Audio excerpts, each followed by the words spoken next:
All right, team. Thanks so much for tuning into the show. If you like this podcast, I encourage you to sign up to my paid subscribers content, which is available on Apple and Spotify. And I understand that it's now available internationally on Spotify as well. So international listeners can get access on both platforms. Now, what is this bonus content? Well, once a month, you get a full bonus episode, the most recent ones being on fructose, fruit, and sugar, which is always a controversial topic, as well as the top 5 marketing claims that cause confusion. But there's a bunch of others. In addition, every other Friday, I put out a mini-sode. This is just a 10, 15-minute piece about some research that I've recently reviewed. I look at new articles that come out almost every week, and so this is an insight as to what I'm looking at and what I'm paying attention to in real time. So join me on Apple or Spotify for bonus content 3 times a month. Let's get into the show. Hello and welcome to the Consistency Project with E.C. Sinkowski. My name is Patrick Cummings, and every episode I have the privilege of having a discussion with E.C. on subject matters that range from nutrition to fitness to the choices we can all make to live a healthier, more functional life. By exploring both the principles at play and the actions worth carrying out as a result, it is our goal to get you thinking, get you moving, and get you taking more consistent steps toward optimizing your well-being. Thank you so much for tuning in, and I will tell you that this episode is a little different because I am all by myself. There is no EC here for me to ask how she is doing. That is because this episode is a special one. We are republishing a conversation that EC had recently with some old friends, Pat Sherwood and Adrian Bosman, 2 folks who, if you have been around the CrossFit community for a while, you will recognize, you will know, you will probably love. They have a podcast together called Varied, Not Random, presented by Beyond the Whiteboard. EC was on the show recently, and we thought the conversation was fun and substantive and worth sharing. So that's what we've got for you this week. I hope you enjoy. If you want to hear more from the boys over at Varied Not Random, just type into the little search box wherever you're listening to this, whatever podcast app you prefer, just type Varied Not Random and you will find it and you will enjoy it. Okay, let's get into the show. And boom, we're on, we're going, we're live, we're making this happen. So EC, what were you saying now? Well, one, that it's going to be hard to keep this train on the track with this bunch, but yeah. Well, what do you mean? We were talking about, how sometimes we can get a little afield in nutrition and get maybe a little too in the weeds. And I spent a lot of time in the weeds, circa 2010 through then. And I was, really worried about doing these really precise things. And Boz called me out a few times, and it definitely stuck with me, although I continued on my path of insanity for some time. But there's a few zingers he had, like, are the paleo police going to get you, or is big gluten going to get you? And I was like, oh, Boz just doesn't know. And thankfully, I've come back to a position of slightly more sanity. Well, I think it's probably more plausible that Boz doesn't know. I think that's probably... So we'll have to get into that too. But yeah, that's funny. Do you remember, since you brought it up, like hindsight being 2020, what were some of the things that you think you were a bit too, I don't know, rigid on or whatnot? What are a couple that popped into your head that, Boz zinged you about? Yeah, well, definitely because I was strict paleo. And of course, I was believing that all carbs were killing us. I didn't have a banana for 3 years, or potatoes. Those darn fruit, potatoes. Yeah, started worrying about fruit, even kind of all the same questions I get with that. Really worried about additives in food, no Diet Cokes or stuff like that. Everything had to be all natural, etc. So yeah, just kind of all of the very, very extreme stuff. No dairy, of course, no dairy. So thankfully, don't hold those positions anymore. And maybe we can dive into some of these topics in more in depth later on. But now looking back, do you think those things, and we're giggling about them, should you not have done them, for lack of a better way to say it, because they weren't sustainable for a long term, or because they didn't move the needle as much as you thought? Definitely, well, both. But I think I was doing them because I thought, I was killing myself. And really, I think that's the messaging that I'm so against right now. It's all this fear mongering and all of this ideas that are junk science. And sustainability comes with that for sure. Like, it's way easier to keep more foods in your diet than eliminate them. But I think this idea that we're all killing ourselves because we're eating too many bananas, it's like, guys, no, the message is wrong here. That's not why we have a chronic disease epidemic. And so if I went down that path, and I continue to get questions about that type of stuff, I just want to be a voice of like, no, this is junk science and there's no evidence for this. And in fact, there's evidence for the contrary. Yeah. To eat bananas or to eat grains or to eat dairy. And that seems to me the blaming, and we're already off track, but this is why it's a great podcast. the blaming of something that grows from the earth like a banana or a strawberry, maybe depending upon what you read, you could start to be like, oh yes, I see where this is going. But that almost would be immediately eradicated unless you only hang around with crazy CrossFitters. Okay, so that's a different topic. But if you go out into society and the local restaurant, the water park, my children's sports games, when I see what everyone's eating in the stands, it becomes very obvious that bananas are not the nation's killer. Like in very short order. There's probably something else, just putting a dagger in everybody's back, and it's not a strawberry. Well, I think what's really kind of interesting about this whole line of conversation, number one, side note, let me say that hippie Pat, if it comes from the earth, it's okay. Pat is my favorite Pat. Right? It's a rare Pat. But I think that it's one of those interesting phenomena of living in the times that we do, that being able to evaluate something and change your mind is so frowned upon almost. It's like, no, you have to have a hard line and it has to be predetermined, and then you have to stick to that no matter what, which isn't real life. And so I think it's really admirable when people can, especially if they want to be a professional and an expert in a given space, come back around on something and say, you know what, actually, maybe I didn't look at that with all of the information that I have now, and I would have reached a different conclusion had I known that information. So I think that's super admirable. And so on that, like, I feel like you have always done such a good job of creating a simplified message for what can be a really complex topic. So how do you balance those two things together? The fact that there can be so much nuance, and yet, like Pat said, at the end of the day, it's probably not some of these nuanced elements that are responsible for the biggest problems that we see from diet and, lifestyle. Yeah.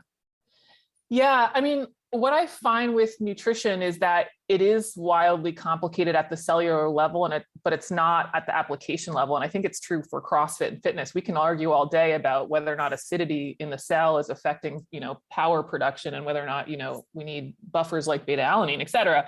But at the end of the day, we still need to work hard and go faster in our workouts and lift more weight. And so the same thing is true with nutrition. I think it gets wildly complicated when we try to understand what's happening from a physiology perspective. But to make any of those changes, it comes back to what did you have for breakfast and what do you have for lunch? And so that's what I keep trying to bring the conversation back to. It's like, well, what's happening with my insulin response? And it's like, what did you have for breakfast?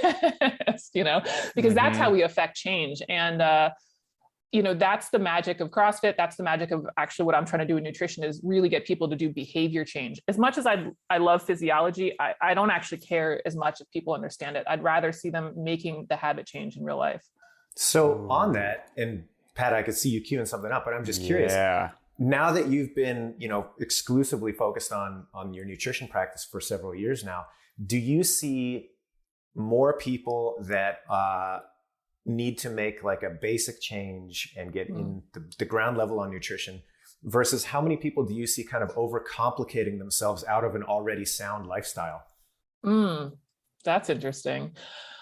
You actually said this, Boz. CrossFit is a subculture of a subculture. And so I think within our CrossFitting community, the diehards, I probably have the higher frequency of people spinning themselves out of what was already a basic habit, right? Because now they've latched on to all these kind of fear-mongering things that I did circa 2010.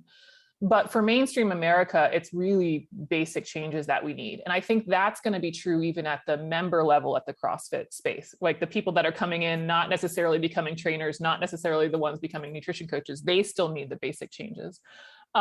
And so ultimately, at the end of the day, for both groups, the ones spinning them out and the ones that need to make change, I try to keep bringing back to both the same practices of like, these are kind of some basic tenets that we all need: adequate quality, adequate protein, and caloric control. And until you do that, you're wasting your time nutritionally. And there's not much after that, even at a high level. Maybe you started maybe you started talking about it right there with just that little synopsis, but I was going to say for everyone tuning in, we've got you on because you are the expert. If you had to, I'm sure this could go on for quite some time, but encapsulate your nutritional philosophy, if you will, what is your elevator talk? Yeah. How many floors do I got? No, but you got a decent amount. You got a decent amount. How many floors?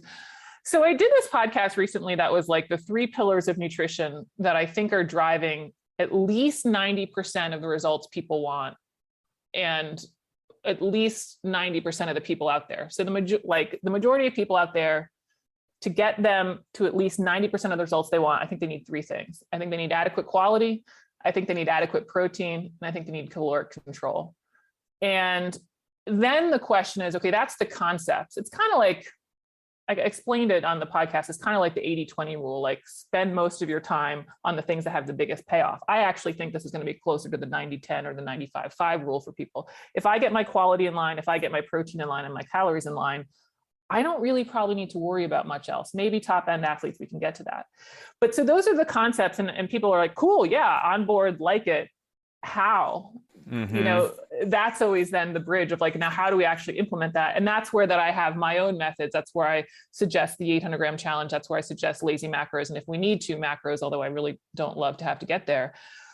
And that's where we get a lot of confusion in the nutrition space, is we spend all the time looking at the methods. It's kind of, again, in CrossFit, it's like, oh my gosh, do I need to do tempo back squats or front squats? And it's like, no, we need you to squat heavy as a principle, right?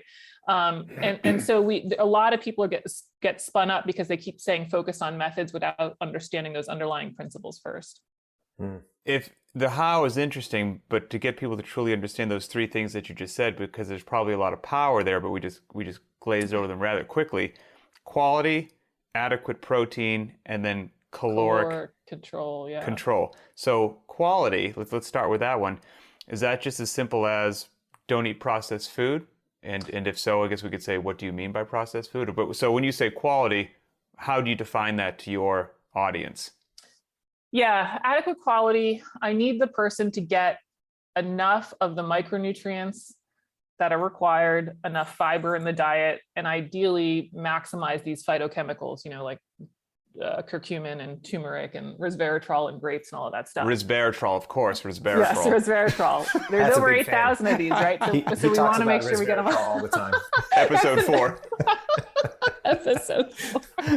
Oh God. Adequate quality. So I need people to get all of these micronutrients, fiber, and maximize these phytochemicals. And so that comes from whole and processed foods. Great. How? People want a number, people want a target. And so that's where I do use my 800 gram challenge for people to eat 800 grams by weight of fruits and vegetables each day. They pick the fruits and veggies, and they can continue to eat whatever else they want. Now, that's not a perfect system for a lot of different ways, but it also is not a perfect system because we can get quality from meat. We can get quality even from grains. But for me, this is a great first step for people to have a good amount of quality in the diet. And from the USDA statistics alone, we've got upwards of 90% of people not eating enough fruits and vegetables. So that's where I start with. Let's establish some quality in the diet. We're going to do it with fruits and veggies, and we're going to hit this kind of target amount. That sounds like a lot of work. Shouldn't I just have a probiotic drink? Well, I want to park there on this 800 gram challenge thing, because I think there's a couple of really cool pieces in there. This is something broadly that I was interested in because I think it applies to all sorts of health and fitness related topics. But you have something relatively static like the human organism. Like we're not really changing much day to day, week to week, month to month, maybe generationally, sure, but the physiology is pretty set. And yet there's always going to be kind of a consumer need to set yourself apart and try to come up with something that is novel. Mm-hmm. So how do you reconcile that? And I think you've done that really well with this 800 gram challenge. So just kind of an observation there that, you've taken something that I think everybody is intuitively like, yeah, I should do more fruits and veggies, and made that in a palatable kind of package, which is really cool.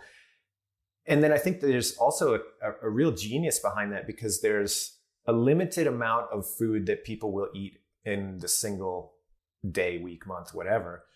And if that is offset by trying to get something of a higher quality, then de facto, you're going to jettison some of the junk on the back end, right? So you kind of I don't know, it's like a sneaky way to get both. That, like, I'm looking at your number 3 principle there of caloric control, and that kind of ties into it too. So was that something that consciously you tried to cover your bases with the 800-gram challenge, or is that just something that emerged as kind of a benefit?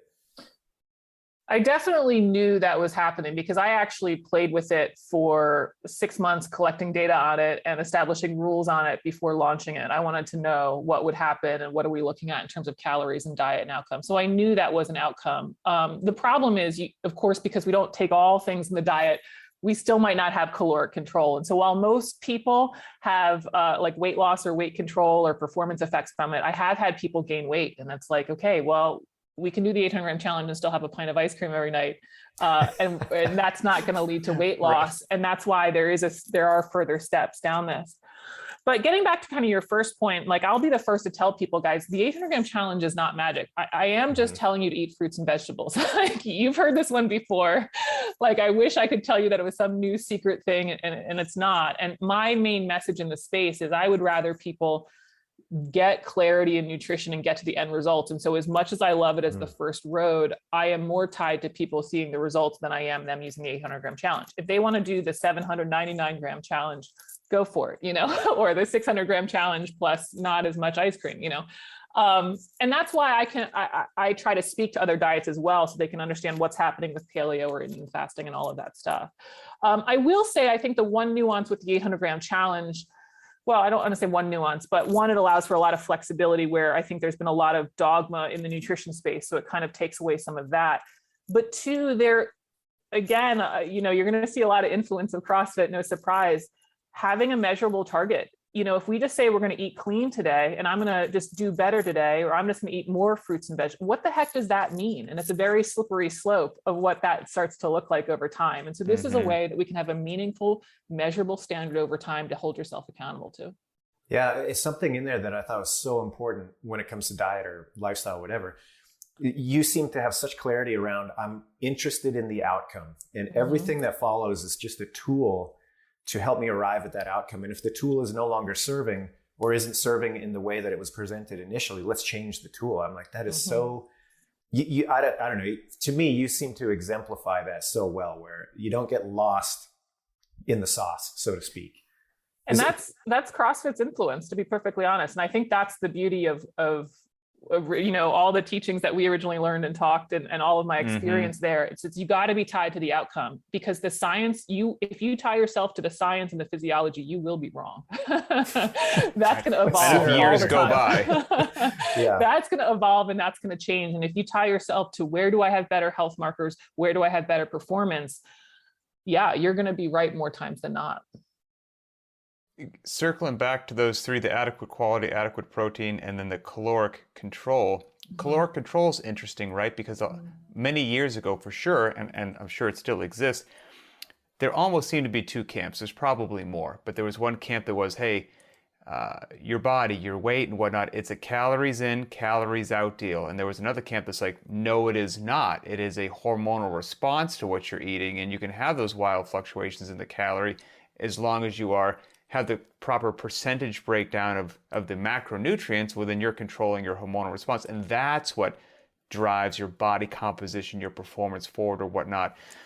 All of your experience, all the classes that you've attended, the books you've been in, the whole 9 yards, you've got obviously written down there caloric control. So maybe we've got an idea of where you're going with this, but where have you shaken out on that kind of, those two sides?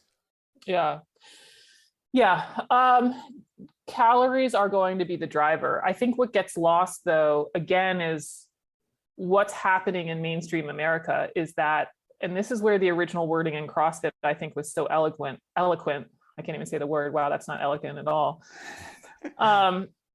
He said excessive consumption of refined carbohydrates.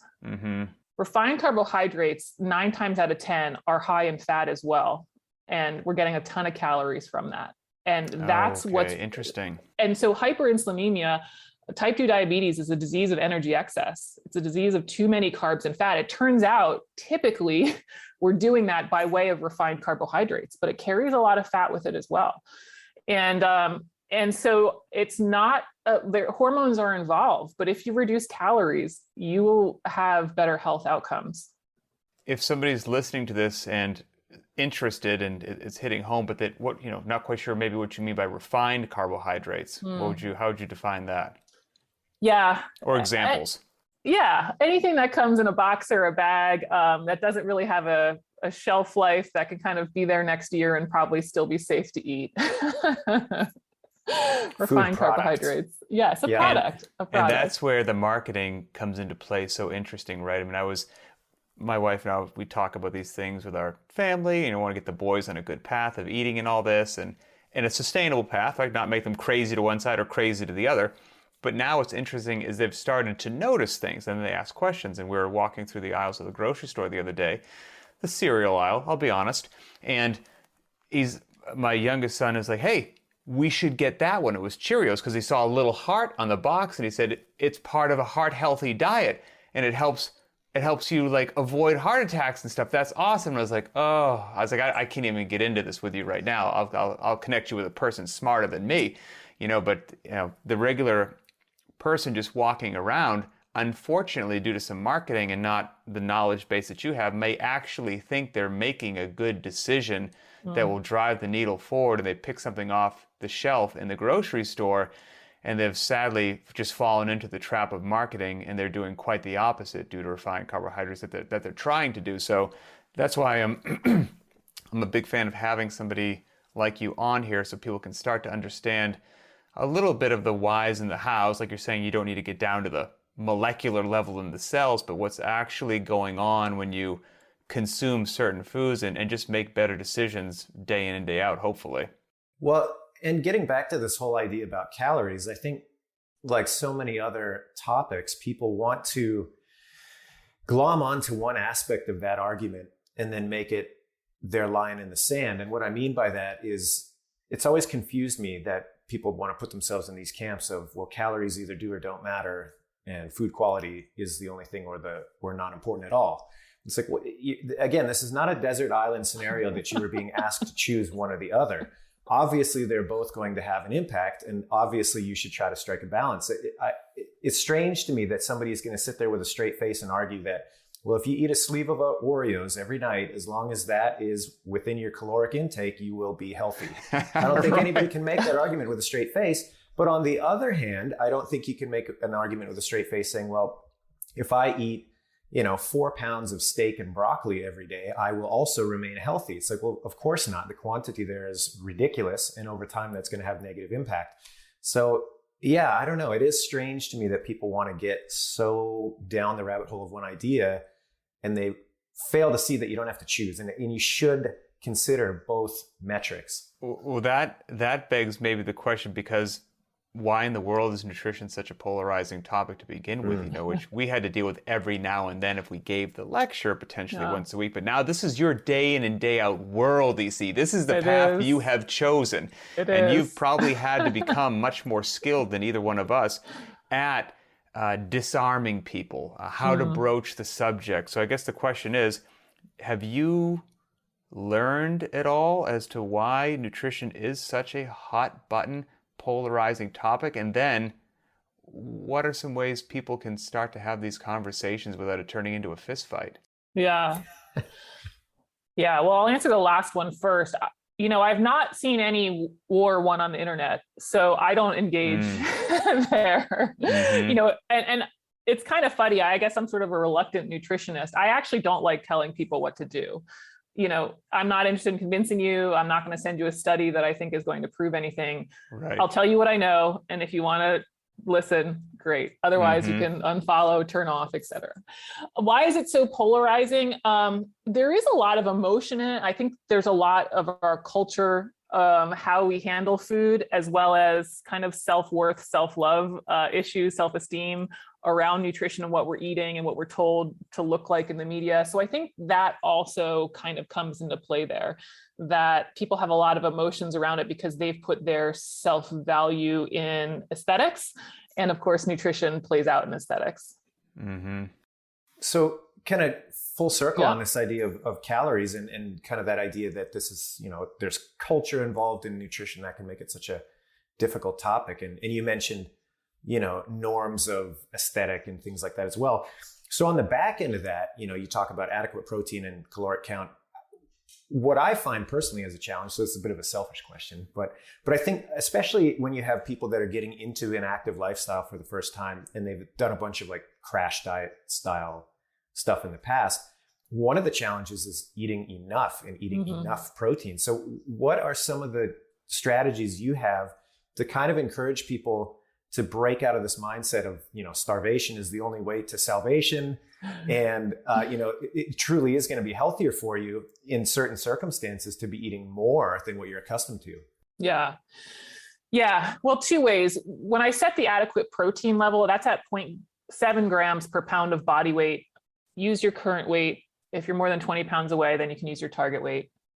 For a lot of people that I work with, that's higher than what they're currently doing. And that number came about through a lot of different sources, not to exclude just sustainability and what I find people can actually do. But it also does fall in line with people who are doing resistance training and want to add muscle mass. So, that's a lot of the people that we work with. Now, if you're a professional bodybuilder and you want to go up to 1 gram per pound of body weight, great. But a lot of people aren't there. So that one step is going to have people eating more. Of course, 800 gram challenge, they're going to be eating more fruits and vegetables, although I appreciate the calories are generally low there. But I purposely chose the words caloric control for people like you, because I would even use the word caloric control to mean now we have to eat the right amount for your level, right? I didn't want it to always be minimize calories or eat less calories. I wanted to be eat the appropriate calories for you. And so some people definitely do have to eat more. And this is where there's a lot of confusion in the space, because I'm not sure if you saw the video, I did watch it, Matt Fraser talking about his diet, and people were shocked at the number of calories he ate and shocked at the types of food that he was eating. And it's like, guys, this is it. Or if you saw the stuff about Michael Phelps years ago, it's like, there's no way they can fuel that on broccoli. Right. And so for our higher caloric individuals who need to establish control at a higher level, yeah, we're going to do the 800 gram challenge. That's going to be a very small fraction of what they need. And then they're going to have to go on and pick some of these more calorically dense foods. And it is going to be grains and it is going to be processed foods, especially at a kind of a superior athletic level. Yeah. Interesting. And well, that's actually kind of begs the question then, how different is your approach when talking about somebody for general health kind of considerations versus somebody who's really trying to push the envelope? What is the difference in your mind? Is there a big difference? How do you tackle that? Because I think, again, there's a lot of people that want to conflate. It's like, well, there's one size fits all. And it doesn't matter if you're trying to be Matt Fraser or if you're just trying to tackle your family history of chronic illness. It's got to be exactly the same thing. Yeah. I would say those first 3 steps are good all the way through somebody who is not making money off of their sport. So whether or not they're, the middle-aged woman just getting off the couch, or there's somebody like me still doing CrossFit, relatively lean and fit, adequate quality, adequate protein and caloric control. Now, the differences between us will be my protein levels will be different, and also my total calories will be different in how I get there. But I see those people as very, very similar. It's only when we get into the realm where athletics really matter, I'm going to want to know a little bit more about carb to fat ratio, if that's appropriate for your sport. And then guess what? For the Matt Frasers, for the Tias, I want them to try every supplement under the sun that's legal and is not contaminated, because if we get 5% placebo effect, game on. But it's only in that population where a placebo effect matters when we're talking about actually winning a medal. Their health doesn't change because of it. Their performance doesn't really drastically change. It's only to win a medal at an event. So those are the tweaks that I would make. Now, I want to step back to that carb to fat ratio really briefly. What's interesting is when you have people doing a mixed amount of fruits and vegetables, when you establish enough protein in the diet, I don't want to say every time, most of the time, the way they shake out is going to be, I don't know, about 20 to 25% of calories on protein, and then about split between carb and fat. Why? Because doing extreme low carb or low fat is boring. You cut out a lot of sources. And so by default, they end up at this mixed macro middle ground, which should sound very familiar. And guess what? It's really sustainable and it works for a lot of different activities, including CrossFit. So a lot of times people shake out just by way of having different foods in the diet and having enough protein and fruits and veggies to having a mixed macro diet. And that's where they're going to be fine all the way through until they're making money off their athletic endeavors. Very cool. And so it's kind of like, my podcast co-host said this, and I like it. It's like, what's the least number of constraints I can put on? Because some things are going to shake out by way of sustainability. And that's why I don't put a ton of rules on the 800-gram challenge. Like, what if I eat 800 grams of mango every day, EC? Fine enough. You'll be sick of it on day 3. Right. That'll work itself out. Right. It's going to work itself out. So I'm not going to worry about that rule. And so it's the same thing here. A lot of times we end up at a great macronutrient balance just by way of the fact that we can't eat keto for, ever. Yeah, and I think that's such a great point too, and super powerful. The older I get, Pat and I talk about this a lot, it's a different mindset that you have when you are first adopting something and you're doing it for the first month or the first year even. But once you get past that first decade and you're starting to stare down the barrel of, okay, I've committed enough to this thing, I'm going to be doing it forever. Maybe not in exactly the same format, but I do think you start to recognize sustainability as a really key driver for no other reason than, you recognize you're going to be doing this longer than you have already, even though you've been doing it a long time. So yeah, that's, I don't know. I just think it's such an unsung hero. I think that's in general why, and I don't want to just speak ill about all of these and lump them in general, but something that's like the 10, 15, 30-day challenge, like it's this short-term, highly restrictive, whatever it happens to be, and I'll see folks do this all the time, even at my affiliate, and it's, you move the needle, but if you actually stuck with it for 30 days because, you cut a bunch of garbage out, but it was so not manageable in the long run that 2 to 3 weeks later, you're kind of right back where you were, and then you're stuck in this yo-yo effect, compared to taking an honest assessment of where you are, making some changes that, just like you said, are sustainable, and you're not turning your entire world upside down on day 1, so that by day 2 you hate your life and your friends don't want to hang out with you and your family can't stand you and all that kind of stuff. And that's also where I think I enjoy what you put out, EC, because whether people like it or not, there's just a hard dose of just reality, like good health, science, but then mixed with you have to live in the real world. You don't live in a laboratory. You're going to have to deal with going out with your friends or going to the ball game or the movies or whatever it happens to be. And you have to be armed with the knowledge of how to survive in those situations. And I think that's tremendously important. Obviously a big part of the 800-gram challenge is you need to know that you're eating 800 grams, which involves weighing and measuring. And so we just talked about sustainability. Do you see something as actually, weighing and measuring what you're consuming each day at odds with or in line with sustainability? Yeah. So I actually also do the 800-gram challenge with corporate wellness programs as well. So not just CrossFitters who are a little bit more excited to weigh and measure their food. And that's why I put out there is you can estimate the 800-gram challenge, and that a closed adult fist is about the size of a cup. And so we need about 6 cups a day. The only exception is leafy greens don't weigh that much. So when I'm estimating, and I don't bring my scale with me to the CrossFit Games in Madison, and I'm estimating, I just do 6 fists a day and as many leafy greens as are part of a salad or whatever else I get. I just don't worry about tracking on them, although they do count, technically.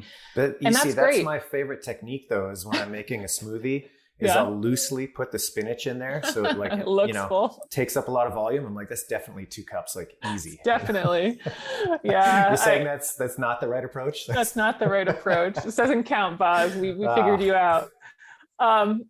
And that's the thing though about the 800-gram challenge. Like the 800-gram number is not magic. We needed a number that was significant enough to do what Boz was sort of saying earlier. This is already starting to affect quantity, right? And I needed a number that was large enough that would affect quantity, but was also not so huge that nobody could do it.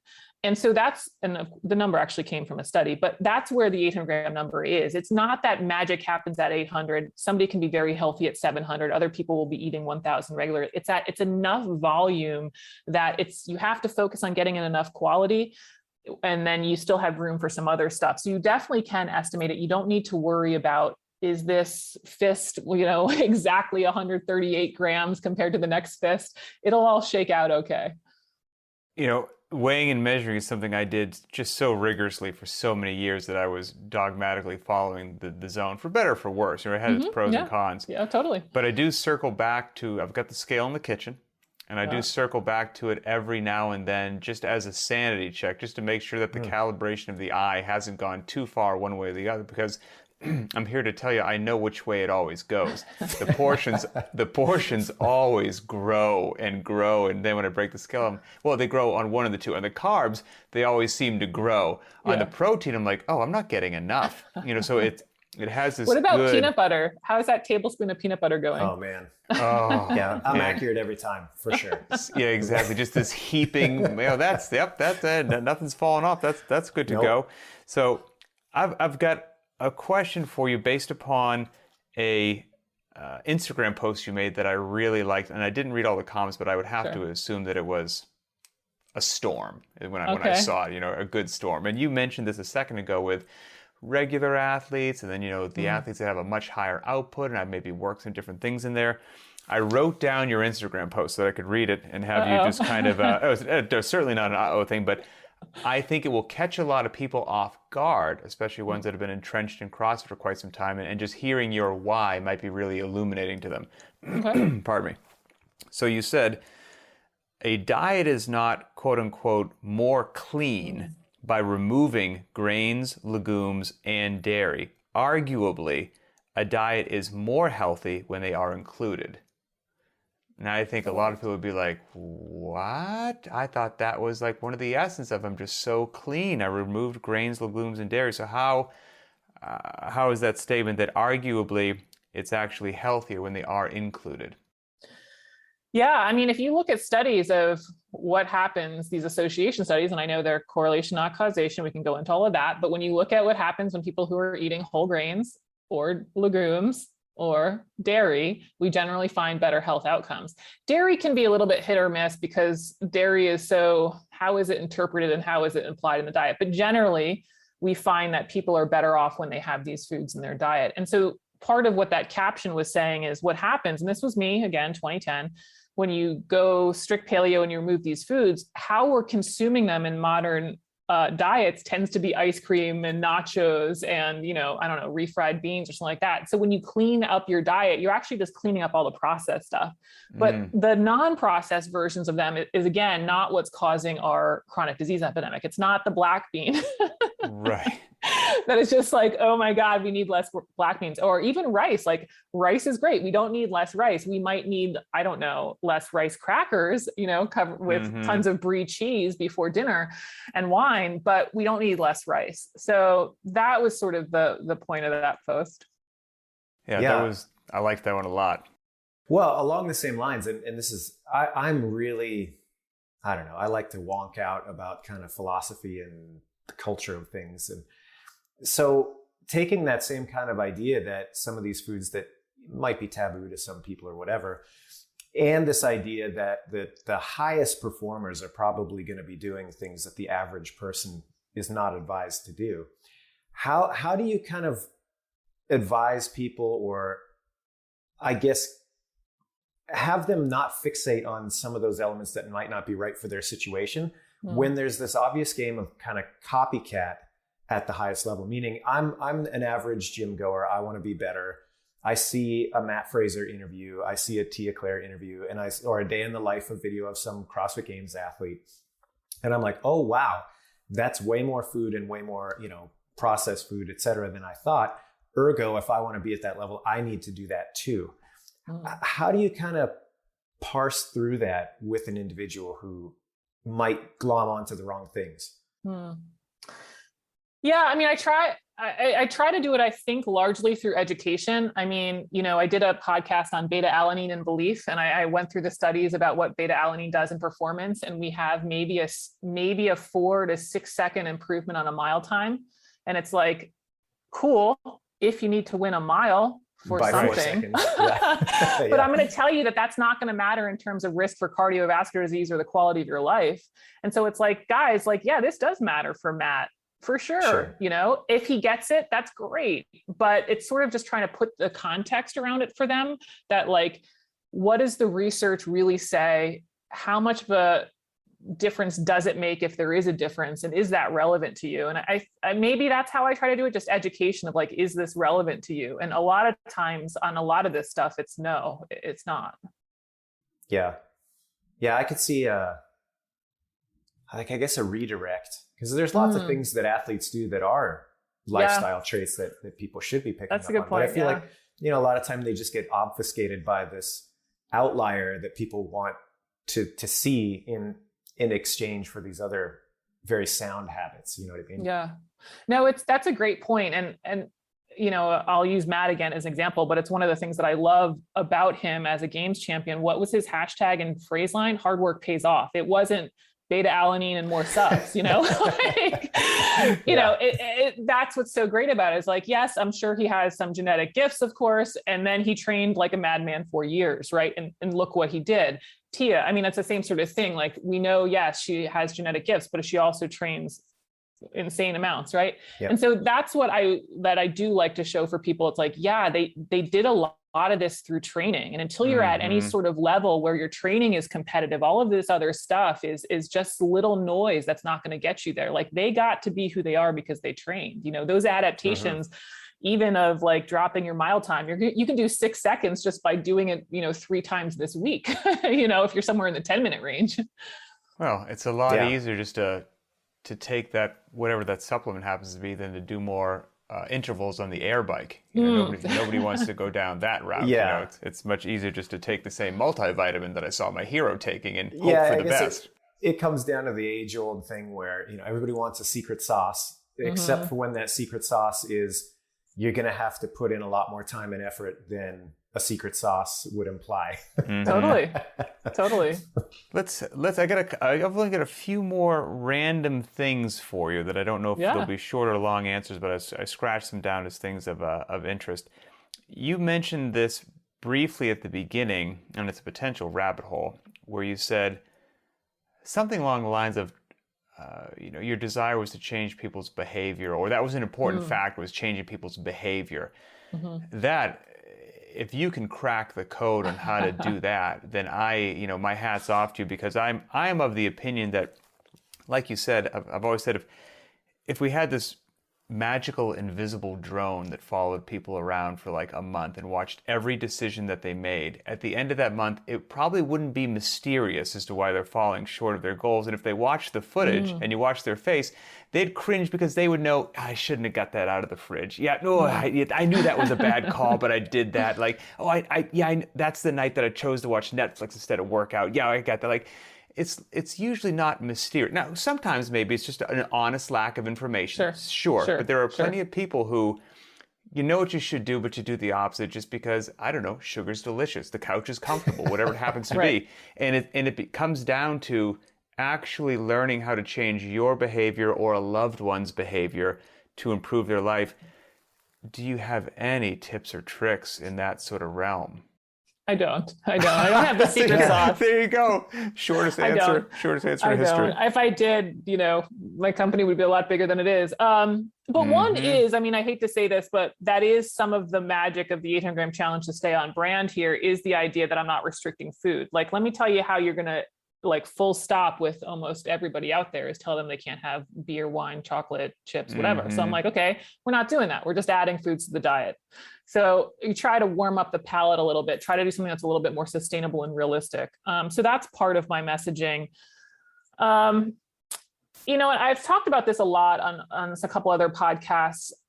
We made changes with smoking behaviors, and we made changes with seatbelts. I grew up not wearing seatbelts, as a kid in the back seat. Amen to that.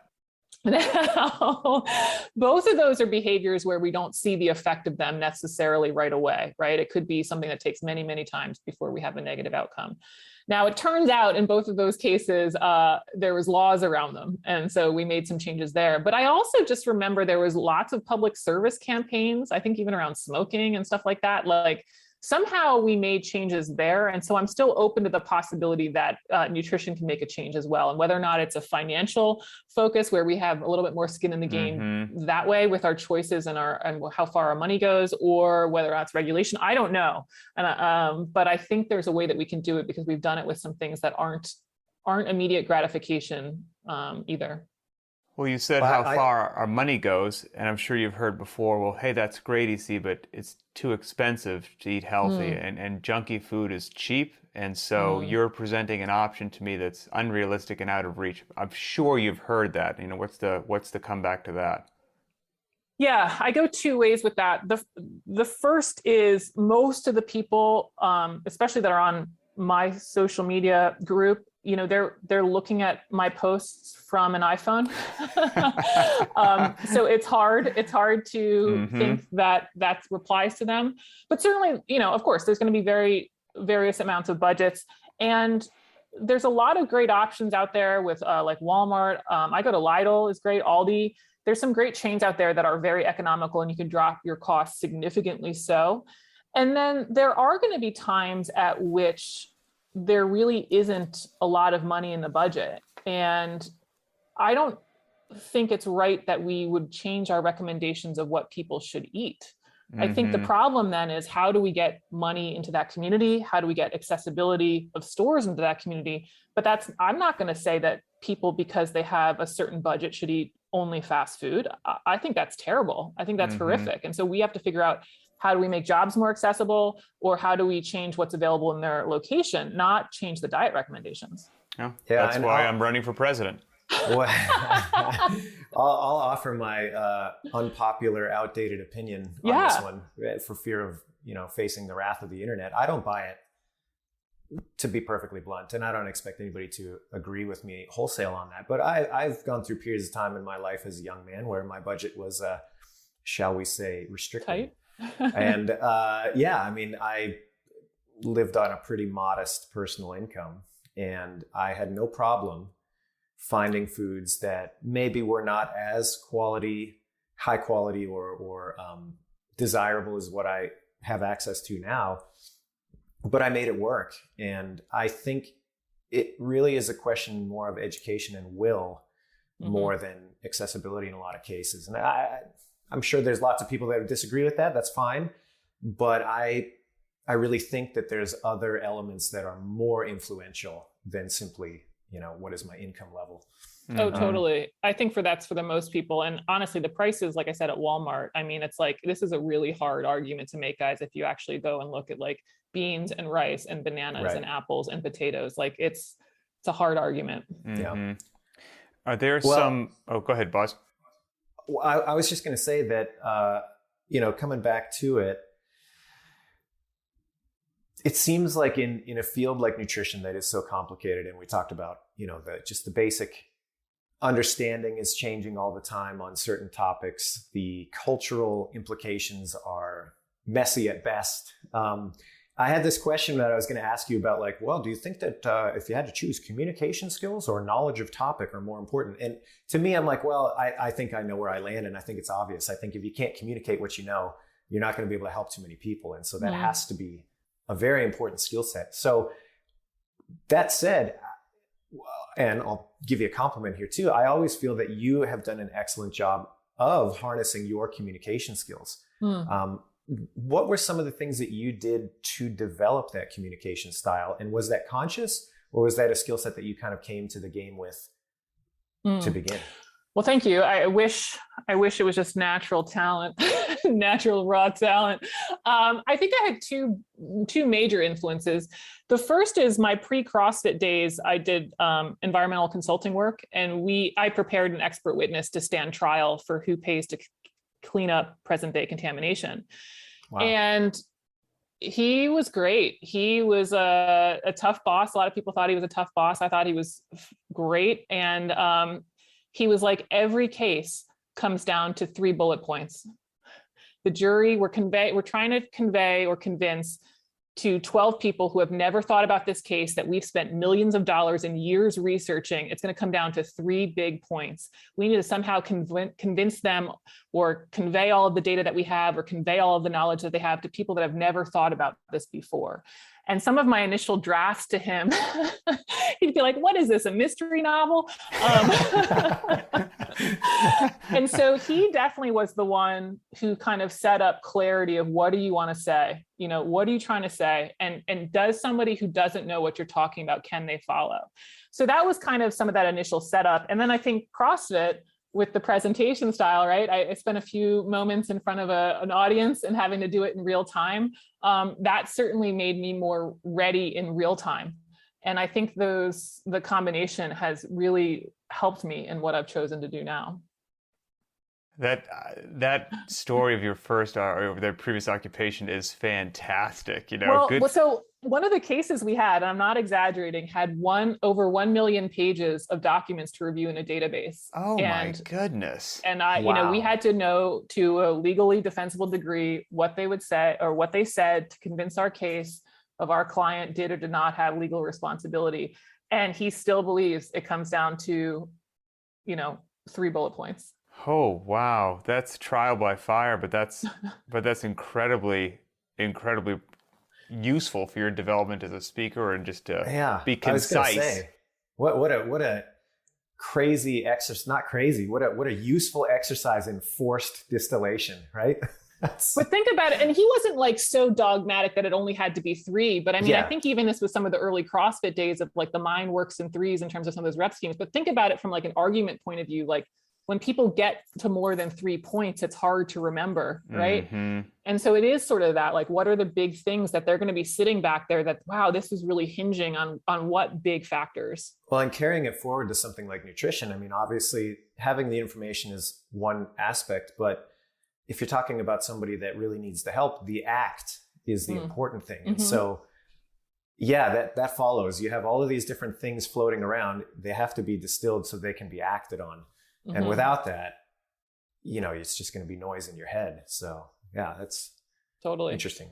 Well, EC, I think as we start to wrap this up, I'm curious, are we missing anything? Is there something that we certainly should have gotten across to people that we've neglected to touch on that's of relative importance and would be remiss if we didn't discuss it? Nothing's jumping forward. That's because we're fantastic at interviewing people. I've got one more question. Go ahead, boss. And again, I'm going to throw back to something that we talked about a little bit. We touched on this idea of, there's a lot of information out there these days. And I think that's a positive thing on the net. I think that if you go back in time 3, 4, 5, 6 decades, there was really only a few major sources of information that people could access. And whoever had kind of influence over those sources of information could obviously put a lot of their feelings forward, dubiously or otherwise. Nowadays, there's a ton of different information out there. You don't have to take your recommendations based on some government-funded study that obviously has been influenced by a special interest group. As one example, there's a bunch of different independent sources out there. But the obvious problem that creates is now, who do I believe? What is correct? And I think that's where people get lost in the landscape these days by trying to navigate, okay, who is a trustworthy source? So do you have any advice for people on that front? Like if they are interested in this as a topic, how can they start to separate the noise from the signal? Yeah. I know I get that question a lot, and it's a hard one because I agree with you. I think it's better to have more voices in the space, and I do think it's a net positive. And I'm part of the noise. I also recognize that as well. I think where I got really turned around is, again, in kind of the 10 years prior, is I would read a lot of blogs, and there's nothing against blogs. I have one, right? So I'm not blog slandering here. But is that a thing? But I would read these blogs and they'd be cited, they'd say like studies show. And where I failed initially is I wouldn't track down the primary information. I would kind of understand the blog and not understand the studies. And as I've gotten more advanced in it, a lot of times when I see these blogs now and I go and I look at the study, I'm like, that study does not even mean anything to the topic of interest, or it was done in rats, or it was done in mice. Now, interestingly enough, that's hard for people to discern that. But I think just have the awareness that mainstream media is a better source of getting aware of potential topics. It's not the end all be all. Even if you're well read in blogs or mainstream books, you're probably just scratching the surface on something that somebody's studied for their entire life, if not many decades before, with many other people.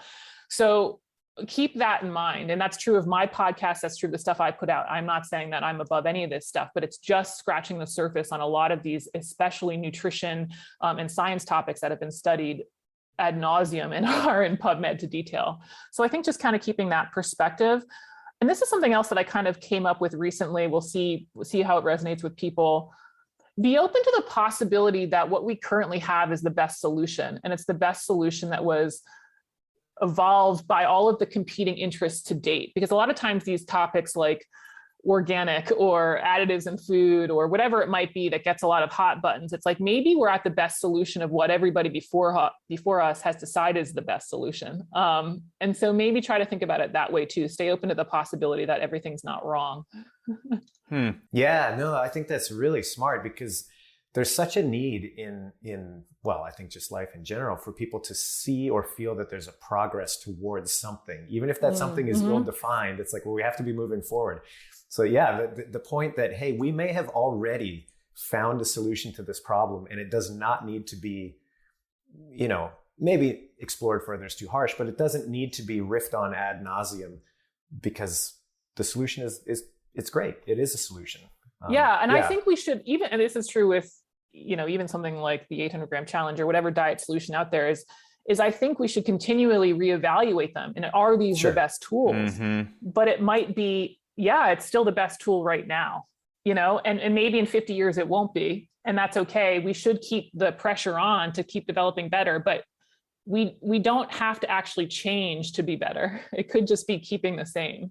Yeah, or at the very least, it doesn't need to be a total 180, like throw the baby out with the bathwater. There you go. Style. Yep. Yeah. So what did you have for lunch in closing? I actually had, I love telling people what I eat because they're like, you're so random. I did have 2 beef tacos on blue corn tortillas with cheese and tomatoes. And then I made a smoothie with greens and strawberries. Sounds great. Okay. My final question, then I'm going to ask you how people can learn more about you if they want to reach out to you. When you do, whenever it happens to be, annually, once a decade, once a week, when you do allow yourself to go off the rails a little bit, what does that look like in EC's world? What does debauchery look like in EC's world?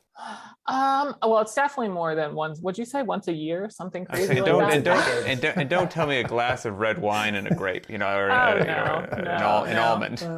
No, I do. I sometimes think I'm like 5 years old. I love sugar. So Peeps, we all know I like Peeps. Oh, yeah.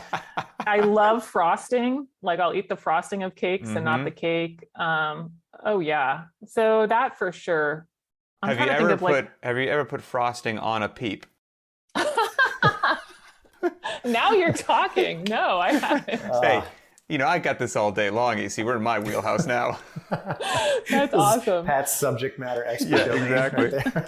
The Peeps are such a random, but it's just amazing. Like, talk about the encapsulation of just crystallized sugar, just a mainline sugar, totally. Yep.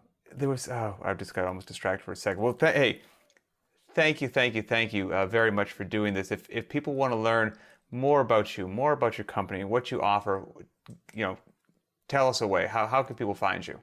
Yeah, optimizemenutrition.com. Same handles on Instagram and Facebook. And then my podcast is The Consistency Project. A great follow on Instagram, by the way. If you're not doing it, you're missing out. Just daily truth bombs. Don't care if they're popular. I'm a big fan of what's popular, not effective. What's effective and not popular. And that's what you're all about. If it works, this is what I'm going to tell you. So I absolutely love that. EC, thank you very much for making time. Boz, always good to see you as well. Thank you, guys. Ton of fun. Yeah, and I will end with this, as we always say. If you're listening to this in audio format, thank you so much. Come on over to the BTWB YouTube channel. Post your comments there. Comments for us, comments for EC, future guests, all that good stuff. We read those, and they drive topics for future shows. So to everybody out there in Internet land, we appreciate the support, and we will talk to you next time. I hope you enjoyed that episode. If you do like this content, you will like the bonus content as well. It's 1 full episode a month, 2 minisodes a month. That's 3 times a month you get bonus content. You can sign up on Apple or Spotify. I'll see you there.